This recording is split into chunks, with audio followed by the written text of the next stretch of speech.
नमस्कार, म कवि राजु प्रेती, लेबर काउन्सिलर, नेपाली राजदूतावास रियाद।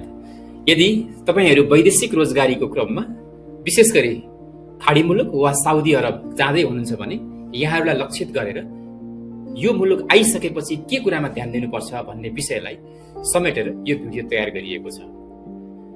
विशेष गरी यहाँहरू नेपालको एयरपोर्टबाट जब गन्तव्य मुलुक प्रस्थान गर्नुहुन्छ, तपाईको साथमा आफ्नो कन्ट्र्याक्ट पेपर, कम्पनीको विवरण र आफ्ना कागज पत्रहरू सँगै राख्नु भएको हुन्छ। त्यसमा तपाईले छुटाउनै नहुने विषय भनेको कम्पनीबाट यहाँलाई लिन आउने व्यक्तिको सम्पर्क नम्बर अनिवार्य रहनुपर्ने हुन्छ। आफ्नो श्रम स्वीकृति भए नभएको, आफूले वैधानिक माध्यमबाट गन्तव्य मुलुकमा आएको नआएको यकिन गर्न तपाईहरूलाई मेन पावरले भनेको रकम र यहाँ आइसकेपछि हुने कन्ट्र्याक्ट यकिन छ छैन, पहिलो कुरा त्यो सुनिश्चित गरेर मात्रै यहाँ हुने कन्ट्र्याक्टमा हस्ताक्षर गर्नु यहाँको पहिलो कर्तव्य हुनेछ। मुख्य विषय यसमा के छ भने यतिखेर तपाईलाई मैले कम्पनीबाट लोन लिएको, सापटी लिएको भनेर विभिन्न बोन्ड जस्ता कागज पत्रमा सही गराउन सक्छन्। त्यसकारण कतै पनि यहाँले हस्ताक्षर वा ल्याप्चे गर्नु हुँदैन। यदि यहाँले हस्ताक्षर वा ल्याप्चे गर्नुभयो भने यहाँको अदालतले त्यो पैसा बराबरको बोन्ड भनेर यहाँ ठाडै अदालतमा कार्यान्वयनमा लगेर तपाईले त्यो पैसा तिर्नुपर्ने हुन सक्छ। कन्ट्र्याक्ट हस्ताक्षर गरिसकेपछि यहाँले यहाँको रेसिडेन्ट आइडी, यहाँको अकामा बनाइदिनको लागि मेडिकल अनिवार्य गरेको छ, जसमा यहाँको पैसा लाग्दैन। मेडिकल गरिसकेपछि यहाँले कम्तीमा आफ्नो करार अवधि समय बराबरको अकामा भ्यालिड भएको बनाउनु पर्ने हुन्छ। त्यसको लागि यहाँहरूले पैसा तिर्नु पर्दैन। यहाँले कुनै पनि हस्ताक्षर गरेर वा पैसा मागेको खण्डमा तत्कालै यहाँहरूले सम्बन्धित निकायमा, विशेष गरी राजदूतावासमा यहाँहरूले जानकारी गराउन सक्नुहुन्छ। तसर्थ अकामा नभएको खण्डमा कोही पनि व्यक्तिलाई यहाँका आधिकारिक प्रहरीहरूले नियन्त्रणमा लिन सक्ने अवस्था आउँछ। सामान्यतया 3 दिनदेखि 1 हप्तासम्ममा यहाँको अकामा बनेर आइसक्ने हुन्छ। अकामा बन्ने बित्तिकै यहाँले सिम खरिद गर्न सक्नुहुन्छ। यहाँको सिम लिनको लागि कृपया आधिकारिक डिलरमा गएर मात्रै सिम खरिद गर्नुहोला। विगतमा प्रयोग भएका सिमहरू यहाँ कन्टिन्यू प्रयोग हुने सम्भावना रहन्छ। विगतमा कसैले केही फ्रड गरेको रहेछ भने फाइनान्सियल रूपमा तपाईँ झन्झटमा पर्न सक्नुहुन्छ। अब तपाईँ आधिकारिक रूपमा साउदी अरबमा बस्नको लागि र काम गर्नको लागि भ्यालिड हुनुभएको छ। त्यस पश्चात तपाईले कम्पनीको डिटेल्स, कन्ट्याक्ट नम्बरहरू, नेपाली राजदूतावास रियादको कन्ट्याक्ट डिटेल्सहरू आफ्नो डायरी मेन्टेन गर्नुहोला र परिवारलाई समेत पठाउनुहोला। किनभने वैदेशिक रोजगारीको क्रममा आइपर्न सक्ने सबै खालको समस्याहरूमा हामीले विशेष ध्यान दिनुपर्ने हुन्छ। केही भएको खण्डमा, विशेष गरी बिरामी वा अन्य दुर्घटना जस्ता परिस्थितिहरूमा यी सम्पर्क नम्बरहरूले यहाँको परिवारसँग र दूतावाससँग तत्कालै सम्पर्कमा रहन सजिलो हुन जान्छ। तसर्थ आफ्नो क्याम्प बोसको नम्बर वा म्यानेजरको नम्बर र विशेष गरी नेपाली राजदूतावास रियादको फेसबुक पेज यहाँले फलो गर्नुभयो भने सम्पूर्ण सूचना, जानकारी यहाँले प्राप्त गर्नुहुन्छ। र दूतावासको वेबसाइटमा र सामाजिक सञ्जालहरूमा पनि सबै कर्मचारीहरूको डिटेल्स र सम्पर्क नम्बरहरू पनि उपलब्ध गराइएको छ। तपाईलाई के काम पर्छ सो बमोजिम यहाँले सम्पर्क समेत गर्न सक्नुहुनेछ। सम्पर्क नम्बर सहित आफूले सुरक्षित गर्दा त्यसलाई मोबाइलमा पनि र कुनै कागजमा पनि टिपेर राखिदिनु भयो भने परिवारसँग सजिलै सम्पर्कमा रहन सहज हुनेछ। आफूले श्रम स्वीकृति लिएर आएको इजाजत पत्रवाला संस्था अर्थात् म्यान पावरको डिटेल्स पनि सँगै राख्नुहोला। किनभने कन्ट्र्याक्ट भायोलेसन या तपाईलाई कन्ट्र्याक्टसँग सम्बन्धित कुनै पनि समस्या परेमा 2 वर्षसम्ममा तपाईलाई वैदेशिक रोजगारमा पठाउने इजाजत पत्रवाला संस्था अर्थात् म्यान पावरले तपाईको संरक्षण गर्नुपर्ने हुन्छ र जिम्मेवारी समेत लिनुपर्ने हुन्छ। अब अर्को विशेष महत्त्वपूर्ण कुरा, तत्काल यहाँलाई खानको लागि र आफ्ना दैनिक क्रियाकलापका लागि केही अत्यावश्यक सामग्रीहरू आवश्यक पर्न सक्छन् र खरिदको लागि जाने क्रममा तपाईले अत्यन्त चनाखो हुनुपर्छ। किनभने ट्राफिक रुल्स यहाँको अत्यन्त कडा हुन्छ। नेपालको दाँजोमा अत्यन्त स्पिडमा यहाँका गाडीहरू चल्ने र बत्ती, ट्राफिक रुल्स र ट्राफिक लाइट्सको अनिवार्य फलो गर्नुपर्ने परिस्थिति हुन्छ।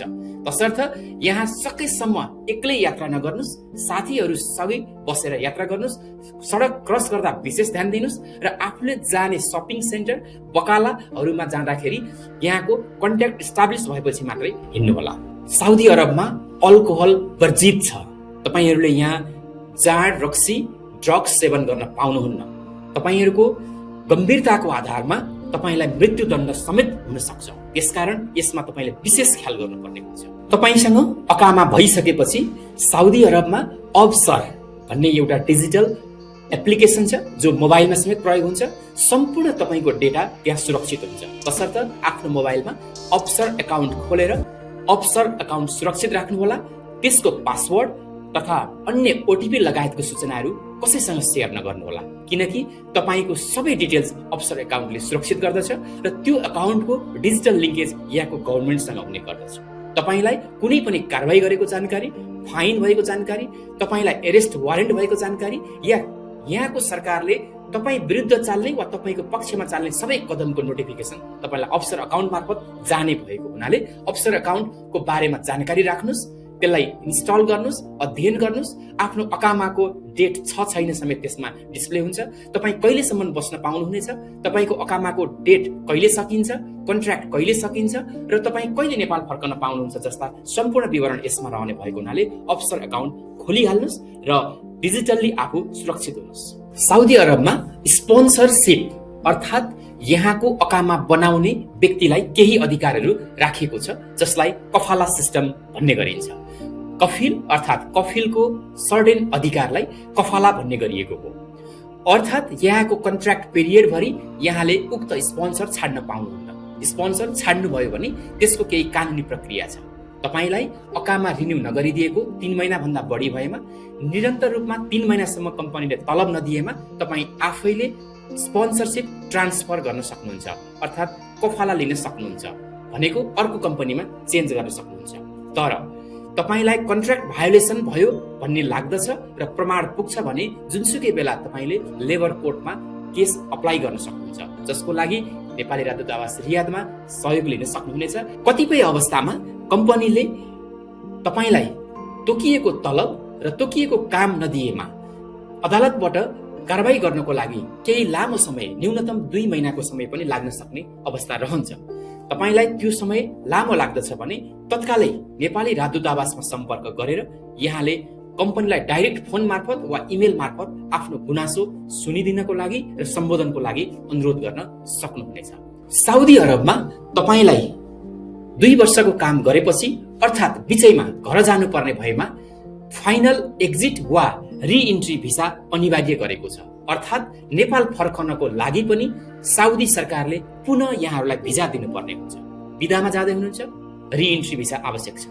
तपाई फाइनल जाँदै हुनुहुन्छ, फाइनल एक्जिट आवश्यक पर्दछ। त्यसमा विशेष ध्यान दिनुपर्ने विषय, यदि तपाईको कम्पनीले तपाईको अकामा रिन्यू गरिदिएको छैन, अकामा इनभ्यालिड छ अर्थात् एक्सपायर भएको छ भने कम्पनीले यहाँलाई भिसा दिन सक्दैन, अर्थात् एक्जिट लगाउन सक्दैन। तसर्थ तपाईले अनलाइन सिस्टमबाट, लेबर अफिसको अनलाइन प्रणालीबाट वा नेपाली दूतावासको सहयोगमा फाइनल एक्जिट लगाउन सक्नुहुनेछ। तर कम्पनीले अकामा रिन्यू गरिदिएको छ, अकामा भ्यालिड छ भने कम्पनी आफैले तपाईहरूलाई एक्जिट भिसा दिन सक्छ। सोको माध्यमबाट तपाईँ नेपाल फर्कन सक्नुहुन्छ। तर यहाँले विशेष याद गर्नुहोला, यदि तपाईको अकामामा रन अवे भन्ने अर्थात् हुरुप भन्ने जनाइएको छ भने कम्पनीले वा कुनै साथीभाइहरूले कहीँबाट पनि यहाँलाई फाइनल एक्जिट प्राप्त हुँदैन। त्यसको लागि नेपाली राजदूतावासमै सम्पर्क गर्नुपर्छ। त्यहाँ गएर फारम भरेर यहाँको जवाजतमा गई फाइनल एक्जिट लिएर मात्र तपाईँ नेपाल फर्कन सक्नुहुन्छ। हस्, धन्यवाद।